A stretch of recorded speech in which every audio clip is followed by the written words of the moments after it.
This one document can make the courts dismiss Drake's case against UMG.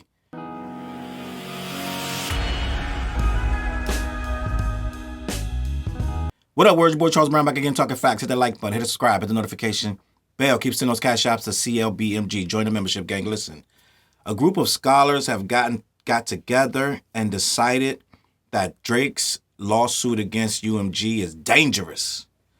Gang, listen, I want you to understand what they're trying to say. They're trying to say that you shouldn't be able to use lyrics against rap artists. What they're basically telling the courts, and they've sent this to the judge, is that in all the history of hip-hop, lyrics have been used, but not necessarily to replace or to be taken factually and to be used as law.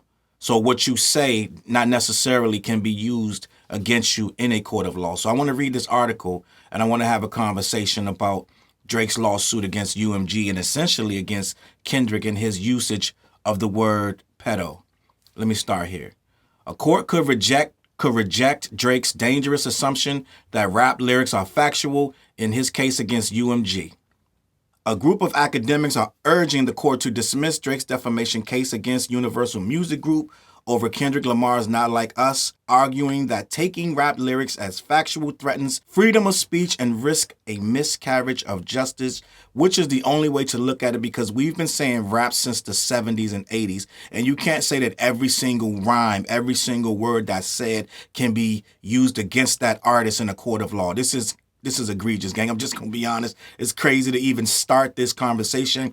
This lawsuit will change hip-hop forever, win or lose. There will be some people that own these labels that will be afraid to let their artists speak against another rapper. They will be looking at this stuff with a fine-tooth comb, and this is where we'll end up because of Drake's scary bubble bath nature. But let me continue.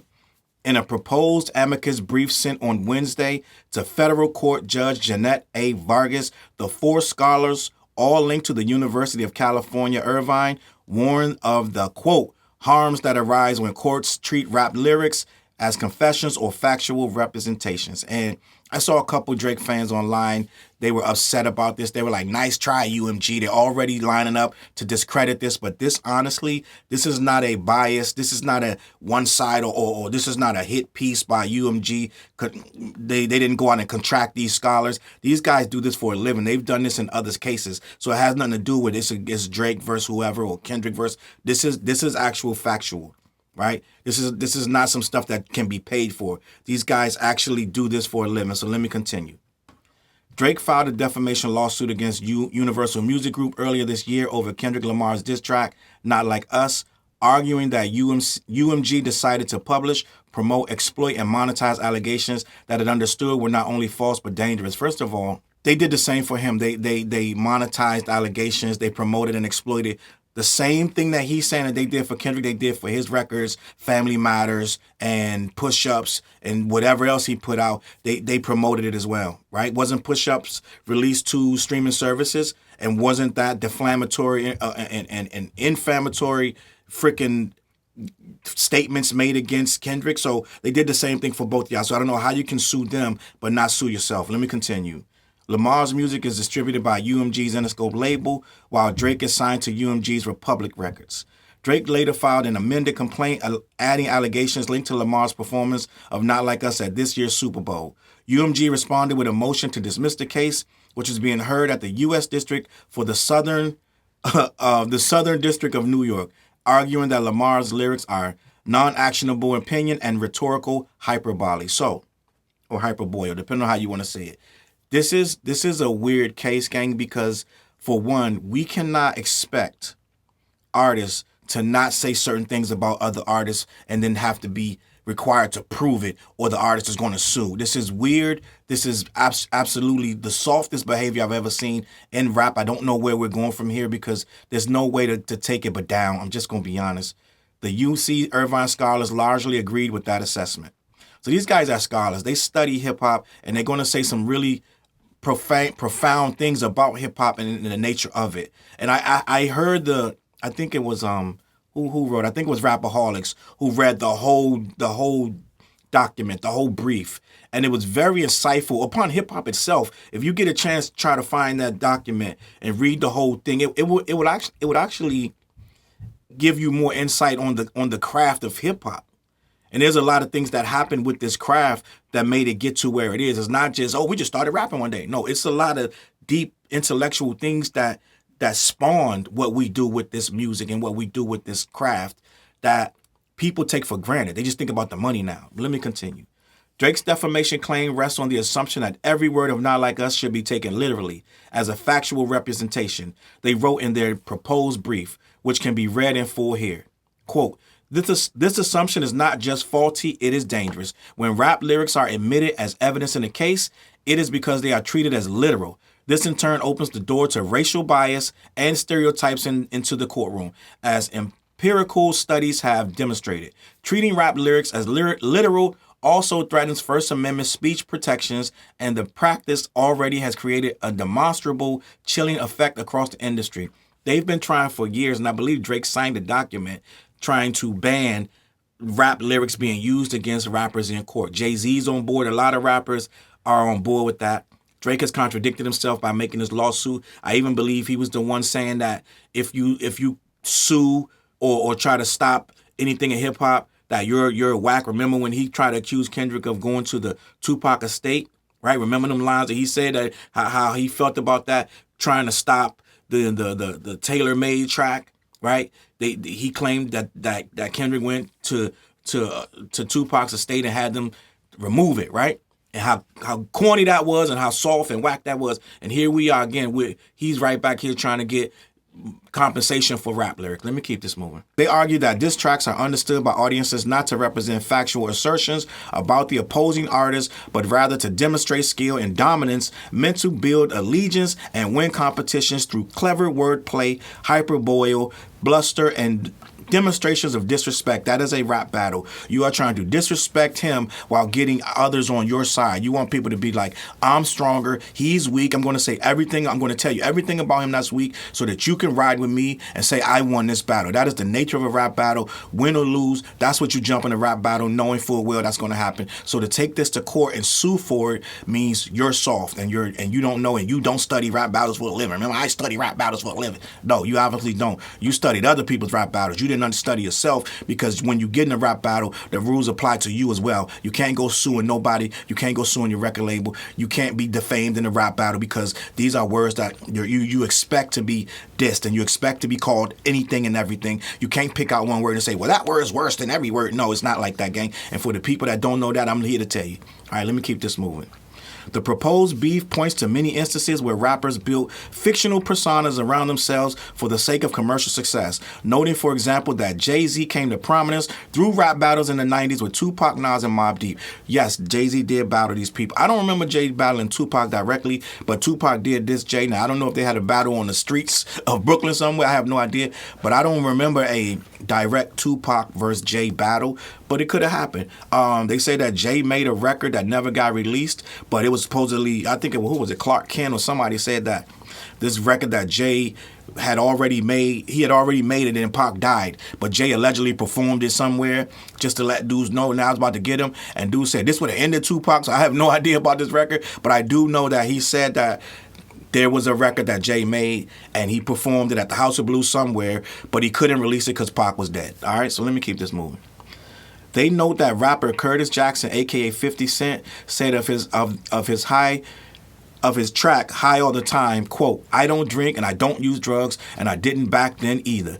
I put that joint on the first record because I saw artists consistently selling $500,000 with that content. So let me just stop right there. 50 just admitted to actually making a fraudulent record. I used to think, I was like, yo, 50 says he don't get high, he don't drink.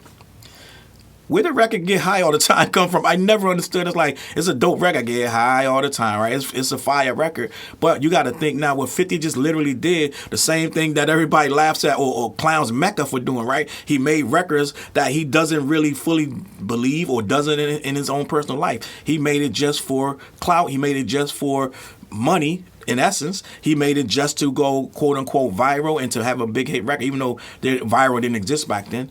But He made content that wasn't actual and factual to his real everyday life. So if someone goes and sues him, just like Future says, I make all these records about popping pills, I don't even do all that. Future said the same thing, but all his records are popping pills and getting high and this, that, and the third. Now, that's a whole nother argument that we can debate about the realness of the person doing it, or we can just stick to the debate we're talking about, which is just because you say it doesn't mean you actually do it or believe it is true, right? So that's what they're saying, that you can't get mad or try to make a case against Kendrick for calling you a word that the general public isn't necessarily predisposed to believe that it's actually true, right?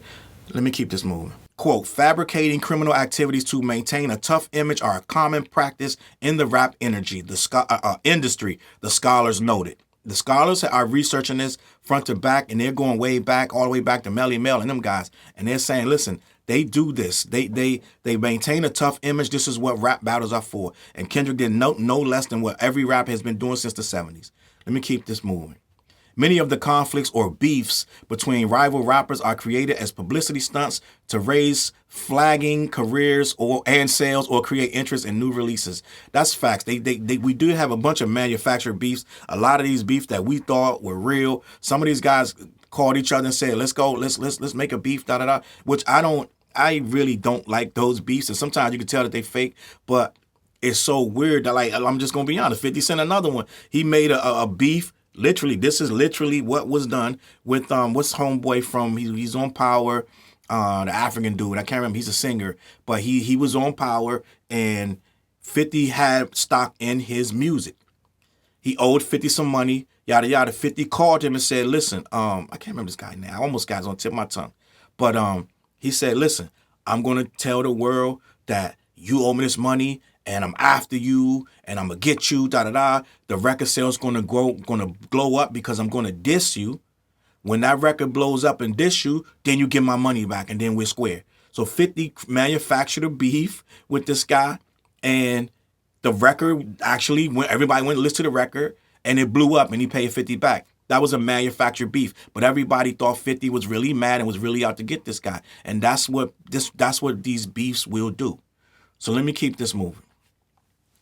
They also argue that treating rap lyrics as factual threatens to undermine important civil and constitutional rights and makes it more likely that rap lyrics will be exploited to introduce prejudice and racial bias in other cases. The academics who signed on the brief include Charis Kubrin, a professor of law and criminology, Jack Lerner, a clinical professor of law specializing in intellectual property, media law, and freedom of expression, Adam Dunbar, an assistant professor in the Criminal Justice Department of the University of Nevada, Reno, and Kylie Winen,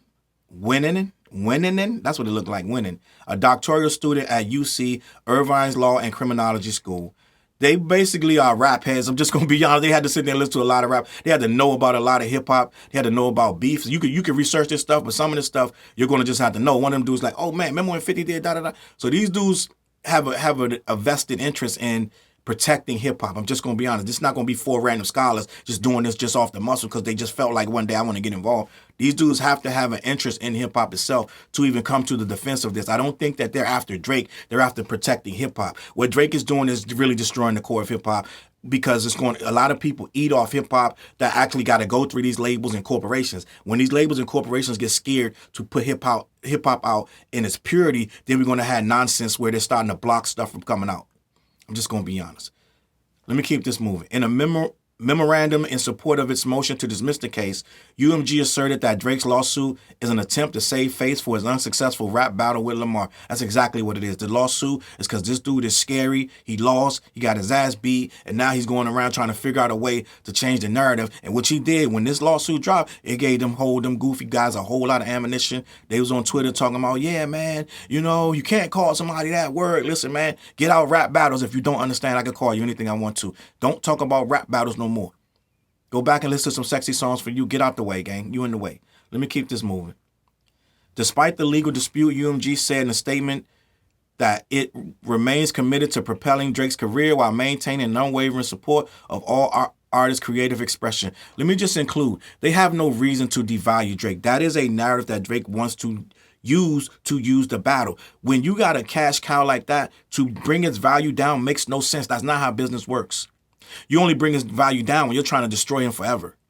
Allegedly, according to Drake, they only trying to bring his value down so they can re-sign him at a lower rate and then build. How you gonna, once it's destroyed, it's destroyed? That's not how this rap thing works. It ain't like you can get your credibility destroyed today and then tomorrow you're back on top. It don't work like that. So for them to try to destroy his credibility in any kind of way, if they're using Kendrick against him, according to these Drake fans and these people, if they're using Kendrick's words against him to devalue him, then they can re-sign him at $500 million or whatever, because allegedly Drake wanted $1 billion, and UMG they only push Kendrick so they can devalue him and make him have to settle for less, maybe $400 again, because he already did a $400 million deal, which he allegedly paid back according to these guys. So imagine if they devalue him, how they gonna get back their $400 million, whatever they give him next time.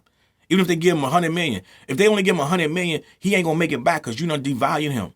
So it don't make no sense. Plus, they're eating off the music that he does in the future. So it makes no sense to devalue him. Make this stuff make sense. But these guys, they don't care about logic. They sit back and let the grand chat wizard dude and Drake cook up these narratives. Then they run with them. They all over Twitter. They don't understand how dumb they look because these narratives come out after things have happened. These are cause and effect responses. They make a response or a narrative based on what has happened. They initially thought he was going to crush this dude in a battle. When he lost and got beat, they had to change the narrative. Oh, well, it must have been a label. It must have been a concerted effort to get him out of here so they can see. And what they don't understand is these are desperate attempts to save face. So when you're a fan and you run with these desperate narratives, you look dumb. I'm just going to be honest, because they are sad narratives. They're by scared men who are scared of losing their power. So now they're attacking everybody. Just eat the battle, gang. It's mad rappers that lost a battle. When he lost to Pusha T, he just kept making music. He didn't run and try to go do no lawsuits and this and that. This is what made it take longer. This is why us creators can eat longer and stay longer and make more videos about it, because you made a lawsuit that makes it even worse. Now you're going into streaming and you're going to be on X streaming and what's the name, Kicks and all this. You making it worse, gang. Just go get back to the music. You could have been back to the music. You could have been back to the music last year. Not like us came out in May. You could have just dropped something in June, July. You could have just dropped some music, kept it moving. Forget about him. No. It's like, I got to have a lawsuit. Got to have all these excuses. This is why we are able to eat off you. We're still able to eat off you. And yes, for you suckers in the comments like, you eating off Drake. Yes, I'm eating off this dude. He been eating off hip-hop for 15 years and doing the bare fucking minimum. These albums that had 30% rap on them. The rest is him singing and dancing and doing whatever else he got to do. Afro beats and everything else. So yes, when it's time for the game, the culture to eat back off of him, we gonna eat real good. That's why Kendrick tour, do another one. Eat off this dude. They got him and Pusha T allegedly got a song coming out called Dancing on Your Graves. Good. These Drake's fans want to guilt us. Man, you guys still carrying on the beef. Yes. You guys still talking. Yes. We listen, we gonna dance on your grave, gang. You lost bad. Right? You lost bad. It's over. You could have ended it. No, you want to do a lawsuit, so we gonna keep it pushing. We're going to keep it pushing, just like they kept pushing on Meek Mill for 3 years. Listen, I'm out of here. I'm going to get out of here. But listen, this lawsuit, this document, this brief by these scholars will be taken seriously by this court. They need to take it serious because what they're saying in here is all facts. This is not some little quick get out of jail thing that UMG's trying to throw the scent off. No, this is real shit that they really need to consider. Judge Jadine, whatever her name, what's her name? Jadine, Jeanette A. Vargas. Pay attention, sis. You know what I'm saying? Pay attention. And on that note, I'm going to get out of here. CLBMG. Make sure you head on over to black-yeti.com. See what they got cooking. Make sure you go down in the merch. I got the I'm Just Gonna Be Honest shirts and mugs and all that good stuff like that there. And every Wednesday, we doing the What Show, gang. So I'm going to catch y'all there, all right? Peace. Look, mission impossible to drop a few lines without dropping old times when Southern Hill was still a gold mine. When pistol grips was my shit and I sold mine. When Alias was not a show and they told mine. Elevate your mind with high quality THC infused products. BlackYeti.com. Black-Yeti.com.